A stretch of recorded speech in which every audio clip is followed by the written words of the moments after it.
இந்தியாவோட பாரம்பரிய மதரசாக்கள்ல நவீன கல்விய அதாவது சயின்ஸ் கணக்கு எல்லாத்தையும் கொண்டு வர ஒரு பெரிய திட்டம் போட்டாங்க. கேட்கவே ரொம்ப நல்லா இருக்கு இல்லையா? ஆனா பேப்பர்ல இருந்த இந்த கனவு நிஜத்துல எப்படி இருந்துச்சு?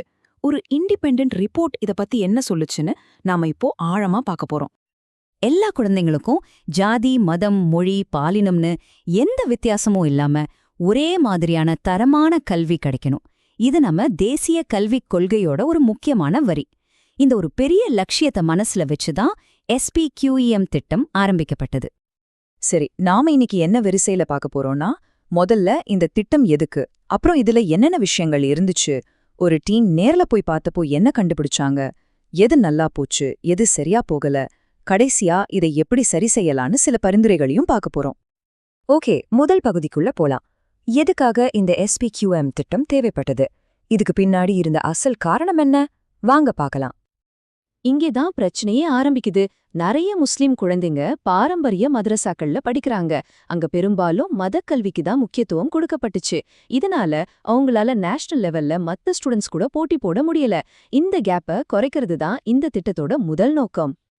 இந்த பிரச்சனைக்கு தீர்வா கொண்டு வந்ததுதான் SPQEM திட்டம். இதுல முக்கியமான விஷயம் என்னன்னா, இது ஒரு வாலண்டரி திட்டம். அதாவது மதரசாக்கள் விருப்பப்பட்டா இதுல சேர்ந்துக்கலாம். அவங்களோட பாரம்பரிய கல்விய மாத்தாம அது கூடவே அறிவியல், கணிதம், ஆங்கிலம் போன்ற பாடங்களையும் சொல்லிக் கொடுக்க அரசு நிதியுதவி கொடுக்கும். சரி, இந்த திட்டத்தை எப்படி செயல்படுத்த போறாங்க? மதரசாக்களை இதுக்குள்ள கொண்டு வர என்ன மாதிரி நிதி உதவிகள்லாம் அறிவிச்சாங்க? வாங்க அதோட டீடைல்ஸை பார்க்கலாம். முதல்ல நல்ல டீச்சர்ஸை உள்ள கொண்டு வரணும் இல்லையா? அதுக்காக இந்த திட்டத்தின் கீழே வேலைக்கு சேர்ற கிராஜுவேட் டீச்சர்ஸ்க்கு மாசம் 6000 ரூபாயும் போஸ்ட் கிராஜுவேட் டீச்சர்ஸ்க்கு 12000 ரூபாயும் சம்பளம்னு அறிவிச்சாங்க. இது ஒரு நல்ல ஸ்டெப். அடுத்து வெறும் டீச்சர்ஸ் மட்டும் இருந்தா போதுமா? இல்லையே. சோ செகண்டரி லெவல்ல இருக்கிற மதரசாக்கள்ல சயின்ஸ் லேப் இல்லனா கம்ப்யூட்டர் லேப் செட் பண்றதுக்கு ஒரு தடவை 1,00,000 ரூபாய் வரைக்கும் மானியம் கொடுத்தாங்க. இது ஒரு பெரிய இன்வெஸ்ட்மெண்ட் தான். லேப் மட்டும் இல்லாம வாசிப்ப பழக்கத்தையும் ஊக்குவிக்கணும். அதுக்காக லைப்ரரி ஆரம்பிக்கிறதுக்கு 50,000 ரூபாய் ஒரு முறை உதவியும் அதை மெயின்டைன் பண்றதுக்கு வருஷம் தனியா மானியமும் கொடுத்தாங்க. பாருங்க, இந்த திட்டம் வெறும் பணத்தோட நிக்கல. சயின்ஸ் மேத்ஸ் கிட்ஸ் கொடுக்கறது, டீச்சர்ஸ்க்கு ட்ரைனிங், NIOS மூலமா சர்டிஃபிகேஷன், தொழிற்கல்விக்கான வாய்ப்புகள்னு இது ஒரு கம்ப்ளீட் பேக்கேஜ் மாதிரி இருந்துச்சு. சரி, இப்ப வரைக்கும் பேப்பர்ல இருந்த பிளான பார்த்தோம். ஆனா நிஜத்துல களத்துல என்ன நடந்துச்சு? வாங்க ஒரு ரியாலிட்டி செக் பண்ணலாம். இந்த லட்சிய திட்டம் எப்படி சோதிக்கப்பட்டது? இங்கதான் கதையில ஒரு முக்கியமான திருப்புமுனை வருது. 2018ல NIPAன்னு சொல்ற national institute of educational planning and administration இந்த திட்டத்தை மதிப்பீடு செஞ்சு ஒரு ரிப்போர்ட் வெளியிட்டாங்க. அந்த ரிப்போர்ட் தான் இந்த திட்டத்தோட உண்மையான நிலவரத்தை வெளிச்சம் போட்டு காட்டுச்சு. இது ஏதோ சின்ன ஆய்வில்ல, சும்மா 2-3 இடத்துல போய் பார்க்கல. 4 மாநிலங்கள், 10,680 மதரசாக்கள், கிட்டத்தட்ட 20 லட்சத்துக்கும் மேலான குழந்தைங்க. இவ்ளோ பெரிய அளவான ஒரு ஆய்வு இது. அதனால இதுல வந்த முடிவுகள் ரொம்ப ரொம்ப முக்கியம். சரி, அந்த ரிப்போர்ட் என்னதான் சொல்லுச்சு?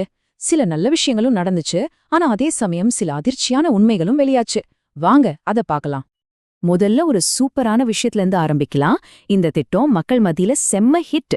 ஸ்டூடெண்ட்ஸ் அட்மிஷன் பயங்கரமா அதிகமாச்சு. குறிப்பா பெண் குழந்தைங்களோட எண்ணிக்கை ரொம்பவே உயர்ந்தது. இது நிச்சயம் ஒரு பெரிய வெற்றி தான். ஆனா இங்கதான் முதல் சிக்கல் வருது. டீச்சர்ஸ் விஷயத்துல பிளானுக்கும் நிஜத்துக்கும் பெரிய வித்தியாசம். தகுதியான டீச்சர்ஸை அப்பாயிண்ட் பண்ணணும்னு திட்டம் சொல்லுச்சு. ஆனா டீச்சர்ஸை தேர்ந்தெடுக்கிறது மதரசாவோட உள் விவகாரமா மாறிடுச்சு. இதனால பல டீச்சர்ஸுக்கு முறையான டிகிரி இல்ல. அதுலயும் சயின்ஸ் கணக்கு டீச்சர்ஸை கண்டுபிடிக்கிறது ரொம்ப கஷ்டமா இருந்துச்சு. இன்ஃப்ராஸ்ட்ரக்சர் நிலைமை எப்படி இருந்துச்சுன்னு அந்த ரிப்போர்ட்ல இருந்து அப்படியே ஒரு வரிய படிக்கிறேன் கேளுங்க. பெரும்பாலான கம்ப்யூட்டர்ஸ் வேலை செய்யல, யூஸ் பண்ணாம இருந்துச்சு. சயின்ஸ் கிட்ஸ் லைப்ரரியும் அதிகமா பயன்படுத்தப்படல. அதாவது பொருட்கள் இருந்தும் அது ஸ்டூடெண்ட்ஸ் கிட்ட போய் சேரல. இது எவ்ளோ பெரிய சோகம். இப்ப பாருங்க எல்லா பிரச்சனைக்கும் ஆணி வேர் எங்க இருக்குன்னு.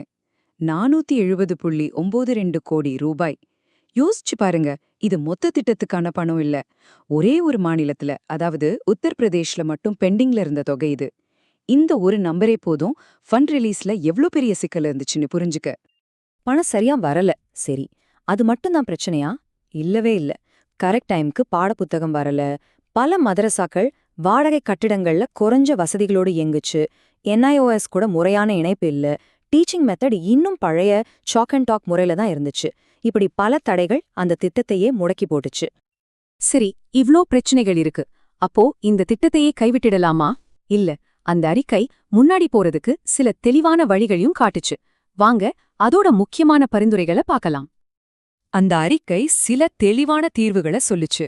முதல்ல, பணத்தை டைரக்டா உங்க அக்கவுண்ட்டுக்கே அனுப்புங்க. நிர்வாகத்தை வெளிப்படையாக்க யூபி மதரசா போர்ட்டல் மாதிரி ஏதாவது பண்ணுங்க. மதரசா ஸ்டூடெண்ட்ஸ தேசிய திறன் மேம்பாட்டு திட்டங்களோட இணைங்க. ரொம்ப முக்கியமா, இந்த மதரசாக்களை கல்வி உரிமை சட்டத்துக்கு கீழே கொண்டு வாங்க. இதெல்லாம் செஞ்சா திட்டத்தை காப்பாத்தலான்னு சொன்னாங்க. கடைசியா இந்த ஒரு கேள்வியோட முடிச்சுக்கலாம். பேப்பர்ல எவ்ளோ சூப்பரா ஒரு திட்டத்தை உருவாக்குனாலும் களத்துல இருக்கிற மக்கள் அங்க இருக்கிற உண்மையான சூழ்நிலையும் சரியா புரிஞ்சுக்காம ஒரு திட்டம் வெற்றி அடைய முடியுமா? இது SPQM திட்டத்துக்கு மட்டும் இல்ல, நம்ம பாக்குற எல்லா அரசு திட்டங்களுக்கும் பொருந்தும். இத பத்தி நீங்க என்ன நினைக்கிறீங்க?